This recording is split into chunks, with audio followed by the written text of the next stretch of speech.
రాహుల్ గాంధీని ప్రధానమంత్రిని చేయడమే దివంగత సీఎం వైఎస్ రాజశేఖరరెడ్డి లక్ష్యమని, దీనికోసం కృషి చేసేవారే ఆయన వారసులని తెలంగాణ ముఖ్యమంత్రి, పీసీసీ అధ్యక్షులు రేవంత్ రెడ్డి అన్నారు. దేశంలో ఏ పార్టీకైనా సంక్షేమం అంటే ఎలా ఉంటుందనేది గుర్తు చేసేది వైఎస్ పాలన అని, ఆయన ముద్రపేదల గుండెల్లో బలంగా ఉందని వ్యాఖ్యానించారు.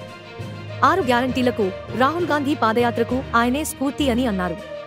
వైఎస్ 75వ జయంతి వేడుకలు కాంగ్రెస్ పార్టీ ఆధ్వర్యంలో సోమవారం ఘనంగా నిర్వహించారు.